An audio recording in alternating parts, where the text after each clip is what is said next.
तो दोस्तों अब हमारे देश के गांवों को भी आत्मनिर्भर बनाने के लिए यहाँ पर काफी बड़ा प्लान किया गया है। दरअसल अब यहाँ पर टाटा पावर और सीएससी ये दोनों मिलकर टाई अप करके 10,000 सोलर माइक्रो ग्रिड्स इंस्टॉल करेंगे भारत के गाँवों में और इससे 20,000 लोगों को रोजगार भी मिलेगा। तो सबसे पहले जान लेते हैं कि ये सीएससी एक्चुअल में है क्या। तो ये सेंट्रल गवर्नमेंट की जो ई गवर्नेंस सर्विस है तो उसका ही एक यूनिट है, कॉमन सर्विस सेंटर्स, जिसे हम शॉर्ट में सीएससी कहते हैं। और ये अब टाटा पावर के साथ टाई अप करके 10,000 से भी ज्यादा सोलर माइक्रो ग्रिड्स इंस्टॉल करेंगे।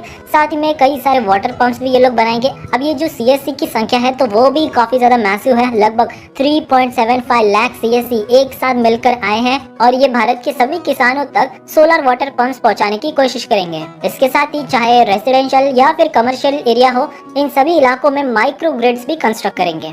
दिनेश त्यागी जी जो कि मैनेजिंग डायरेक्टर है सीएससी ई गवर्नेंस सर्विस के, तो इन्होंने कहा कि अब हमारा ये जो कैंपेन है तो इसका मेन मकसद है एक क्लीन और सस्टेनेबल एनर्जी को प्रोवाइड करना गांव के सभी घरों में और साथ में जो भी बिजनेसेस है रूरल एरियाज में तो उन सब में। अब हमारी ये जो पार्टनरशिप हुई है टाटा के साथ तो ये एनर्जी एक्सेस प्रोवाइड करेगी और साथ ही में एक इकोनॉमिक अपॉर्चुनिटी भी देगी उन सभी कंपनीज के लिए जो इस तरह के ऑफ ग्रिड या फिर माइक्रो ग्रिड पावर इंस्टॉल करना चाहते हैं इन सभी विलेजेस में। इससे सबसे बड़ा फायदा ये होगा कि फिलहाल जो भी गांव में केरोसिन बर्न या फिर कोई भी एक्सपेंसिव फ्यूल्स को बर्न करके एनर्जी की रिक्वायरमेंट पूरी की जाती है तो अब उसकी जरूरत बिल्कुल नहीं होगी। अब यहाँ पर इस पार्टनरशिप के तहत जो 10,000 सोलर माइक्रो ग्रिड्स इंस्टॉल किए जाएंगे तो इसके लिए हर गाँव से जो पंचायत होती है तो उसमें से 2 लोगों को चुना जाएगा।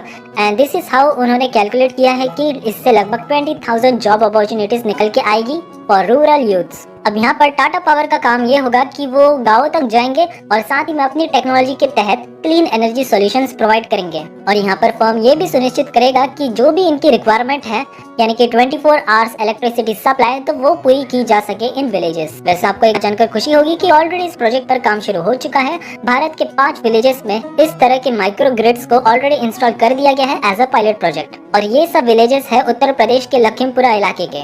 इसके अलावा अब हमारे 6,000 किसानों के लिए टाटा पावर रेंटल मॉडल पर भी सोलर वाटर पंप्स प्रोवाइड करेगा। और मान लीजिए अगर ये जितने भी ग्रिड्स है 10,000 माइक्रो ग्रिड्स ये इंस्टॉल हो जाते हैं भारत के ऑलमोस्ट सभी विलेजेस में तो इससे लगभग 50 लाख घरों को पावर मिलेगी अक्रॉस इंडिया। और इसके कई सारे बेनिफिट्स भी है। सबसे पहले तो ये जो ऑलरेडी केरोसिन या दूसरे एक्सपेंसिव फ्यूल्स को बर्न करते थे अपनी पावर रिक्वायरमेंट्स को पूरा करने के लिए तो उसकी जरूरत तो पड़ेगी ही नहीं। सेकेंडली यहाँ पर गाँवों को भी काफी ज्यादा आत्मनिर्भर बनाया जा रहा है। यहाँ पर सोलर के इस्तेमाल से ये सभी गाँव इंडिपेंडेंट बन जाएंगे इलेक्ट्रिसिटी के मामले में। इसके साथ ही एक अनइंटरप्टेड इलेक्ट्रिसिटी होने से गाँवों का विकास भी काफी तेजी से होगा। तीसरी सबसे इम्पोर्टेंट बात, इससे हमारा जो टारगेट है 2022 तक 175 गीगावाट्स ऑफ रिन्यूएबल एनर्जी को जनरेट करना तो इन 10,000 माइक्रो ग्रिड से इस मिशन को पूरा करने के लिए काफी ज्यादा हेल्प होगी। इसके अलावा भी हमारे नेचर को इससे काफी ज्यादा फायदा होने वाला है। जो ऑलरेडी कार्बन एमिशन होता था तो वो यहाँ पर ड्रास्टिकली डिक्रीज हो जाएगा विद दिस 10,000 माइक्रो ग्रिड्स। वैसे आपको बता दें कि पिछले साल यहाँ पर फर्म ने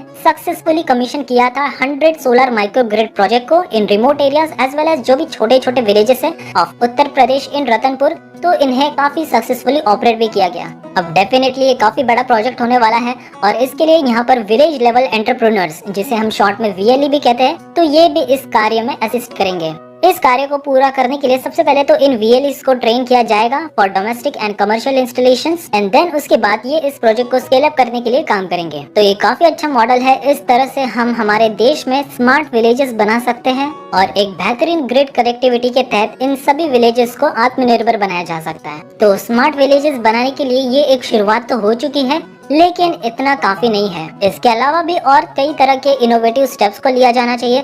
सबसे पहले तो गाँवों में कनेक्टिविटी को बेहतरीन प्रोवाइड करने के लिए यहाँ पर अगर प्लास्टिक वेस्ट को यूज करके यहाँ पर रोड्स कंस्ट्रक्ट किए जाए तो न केवल ये काफी ज्यादा ड्यूरेबल होते हैं बल्कि कंपेयर टू बिटुमेन रोड्स इसमें पॉटहोल्स आने की परेशानी भी काफी ज्यादा कम हो जाती है। सेकेंडली अगर पॉसिबल हो पाए तो हर विलेजेस में जो रिजर्वायर्स होते हैं तो उन्हें सोलर पैनल से कवर्ड कर देना चाहिए। इससे न केवल ही इवेपोरेशन लॉसेस बचेंगे बल्कि फ्लोटिंग सोलर पैनल्स के कंसेप्ट के तहत ये और ज्यादा एफिशिएंटली इलेक्ट्रिसिटी प्रोवाइड भी करेंगे।